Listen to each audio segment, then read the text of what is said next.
दोस्तों, ये बात तो आप सभी जानते हो कि चाइना वो देश है जो दूसरे देशों को थोड़ा बहुत लोन देकर उनकी जमीन पर लगातार कब्जा करने की कोशिश में लगा रहता है।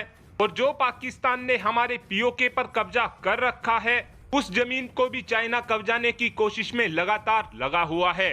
और हमारे पीओके से चाइना सीपीईसी यानी कि चाइना पाकिस्तान इकोनॉमिक कॉरिडोर को बनाने में लगा हुआ है। और चाइना की इसी हरकत को देखते हुए भारत की तरफ से हमेशा ही चाइना पाकिस्तान इकोनॉमिक कॉरिडोर का विरोध किया जाता है, क्योंकि पीओके हमारा है और चाइना पीओके में लगातार इन्वेस्टमेंट करने में लगा हुआ है, ताकि पाकिस्तान को कर्ज के जाल में फंसाकर पीओके की बहुत सी जमीन पर अपना कब्जा कर लिया जाए। और जो इस समय पीओके में लोग रहते हैं, उनकी भी बहुत सी चीजों को लूटकर चाइना अपने देश में ले जाता है। और इस काम को करने में पाकिस्तान की सेना भी चाइना की मदद करती है।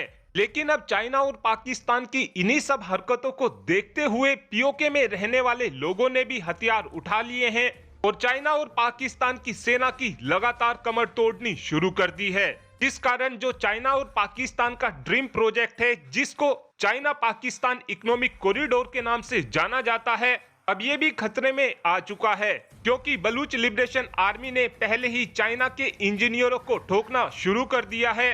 और आज जो चाइना पाकिस्तान इकोनॉमिक कॉरिडोर है, उसके मेन हाईवे पर ऐसा हमला किया गया है जिसकी वजह से चाइना बौखला उठा है। जो सीपीईसी का मेन हाईवे है, जो चाइना और पाकिस्तान को जोड़ता है, उस हाईवे का नाम काराकोरम हाईवे है।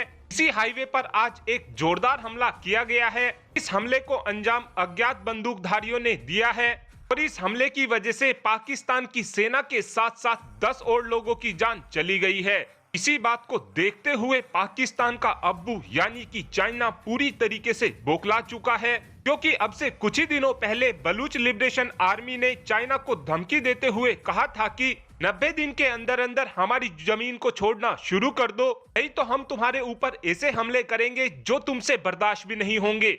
अब तक काराकोरम हाईवे पर चाइना के खिलाफ 31 बार हमले कर दिए गए हैं, जिससे आज ये बात पूरी तरीके से साफ हो गई है कि बलूच लिबरेशन आर्मी का हंटर ऐसे ही चाइना और पाकिस्तान की सेना के ऊपर चलता रहेगा जब तक ये सीपीईसी प्रोजेक्ट पूरी तरीके से खत्म नहीं हो जाता है।